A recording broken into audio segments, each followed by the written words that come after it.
Informasi penting bagi pensiunan, kali ini ada 3 informasi yang kita sampaikan. Siap-siap ahli waris peserta Taspen berhak mendapatkan biaya atau dana segar dari Taspen.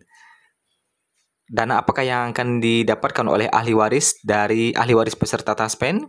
Kemudian yang kedua terkait dengan syarat dan ketentuan terbaru pencairan gaji K13 yang akan cair mulai 2 Juni 2025. Serta informasi ketiga terkait dengan kenaikan gaji dan pesangon pensiun di tahun 2025. 3 informasi ini kita sampaikan pada sore hari ini.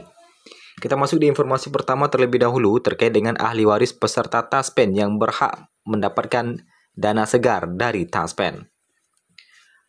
Bapak Ibu, ahli waris peserta Taspen ternyata berhak atas biaya pemakaman dari program jaminan kematian atau JKM. Apa itu manfaat biaya pemakaman? Manfaat biaya pemakaman adalah salah satu bentuk perlindungan dari program jaminan kematian atau JKM yang diberikan kepada ahli waris. Besarannya sebesar Rp7.500.000 sebagai pengganti peti jenazah dan perlengkapannya, tanah makam, dan biaya pemakaman. Jadi dananya adalah sebesar Rp7.500.000. Dan siapa saja yang bisa mendapatkannya? Diberikan kepada ahli waris sah dari peserta aktif program jaminan kematian atau JKM yang wafat.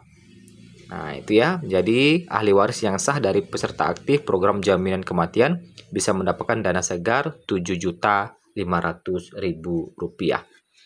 Segera dilakukan klaim kepada Taspen apabila memang ada yang meninggal ya untuk pesertanya. Kemudian berikut informasi terkait dengan syarat dan ketentuan terbaru pencairan gaji K13 pensiunan PNS yang mulai cair di tanggal 2 Juni 2025. Bulan Juni menjadi kabar baik para pensiunan. Pemerintah melalui Kementerian Keuangan resmi menetapkan bahwa gaji K13 untuk pensiunan PNS akan mulai dicairkan pada 2 Juni 2025. Pencairan ini diatur dalam Peraturan Pemerintah Nomor 11 Tahun 2025 sebagai bentuk apresiasi negara terhadap pengabdian para ASN yang telah purna tugas, sekaligus membantu mereka dalam menghadapi kebutuhan menjelang tahun ajaran baru. Seperti tahun-tahun sebelumnya, pencairan gaji K13 ini dilakukan serentak dan difokuskan agar bisa diterima tepat waktu oleh seluruh penerima manfaat. Untuk memastikan pencairan berjalan lancar, pemerintah telah menyusun ketentuan serta mekanisme khusus yang wajib dipatuhi. Lantas siapa saja yang berhak menerima gaji K13 ini? Bukan hanya pensiunan PNS saja yang berhak menerima gaji K13 ini, pemerintah juga memastikan bahwa pensiunan TNI, Polri ikut mendapatkan hak yang sama, termasuk pula penerima pensiun janda atau duda, ahli waris, serta kategori lain yang diatur dalam peraturan perundang-undangan terkait hak pensiun. Calon penerima hak bulanan dari PT Taspen untuk ASN sipil atau PT Asabri akan masuk dalam daftar penerima gaji K13 selama status kepesertaan masih aktif. Tidak perlu mendaftar atau mengajukan permohonan khusus, prosesnya bersifat otomatis dan akan langsung ditransfer ke rekening penerima pensiun. Adapun besaran gaji K13 melalui akun resminya, Taspen mengeluarkan pernyataan resmi terkait dengan gaji K13 pensiunan PNS. Besarnya gaji K13 yang diterima pensiunan memang tidak sama untuk setiap orang. Jumlahnya tergantung dari komponen yang diterima setiap bulannya, yang mana gaji K13 mencakup pensiun pokok bulan Mei 2025, tunjangan keluarga jika ada, tunjangan pangan, dan tunjangan tetap lainnya. Namun perlu dicatat, gaji 13 tidak mencakup tukin yang biasanya hanya diberikan kepada ASN aktif. Jadi jangan heran jika jumlah gaji K13 berbeda dibandingkan saat masih aktif bertugas. Meskipun demikian, bagi banyak pensiunan tambahan ini sangat membantu, entah untuk biaya kesehatan, kebutuhan harian, atau bahkan biaya sekolah cucu menjelang tahun ajaran baru.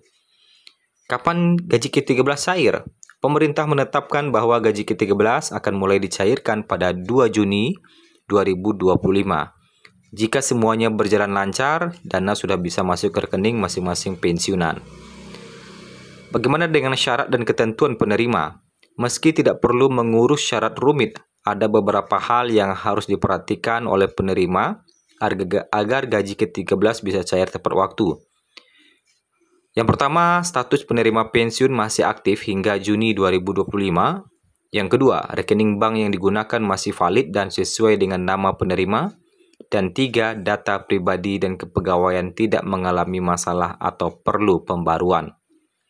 Jika ada perubahan data penting seperti pindah rekening atau perubahan ahli waris, sebaiknya segera dilaporkan ke kantor Taspen atau Asabri sebelum akhir Mei.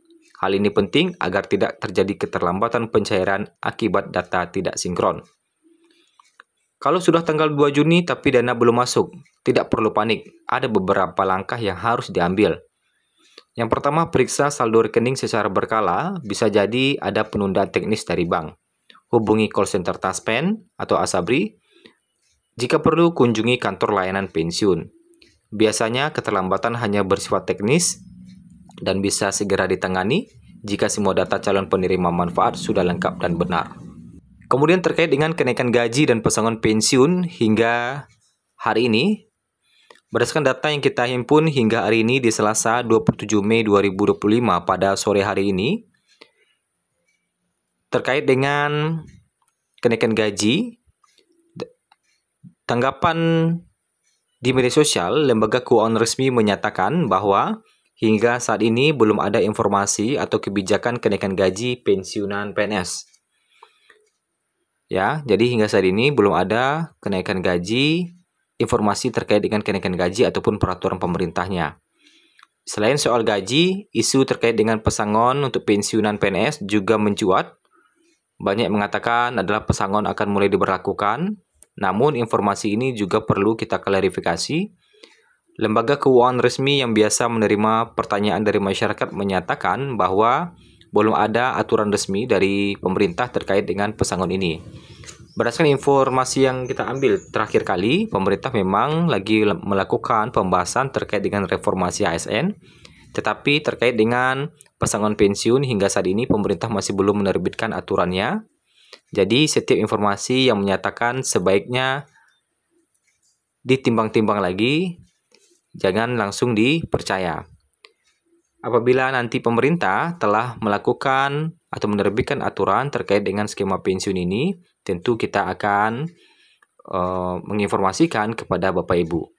Memang reformasi merupakan prioritas utama oleh pemerintah, apalagi dengan beban APBN yang semakin meningkat setiap tahunnya, tetapi hingga saat ini masih belum diterbitkan aturan terkait dengan pesangon pensiun ini.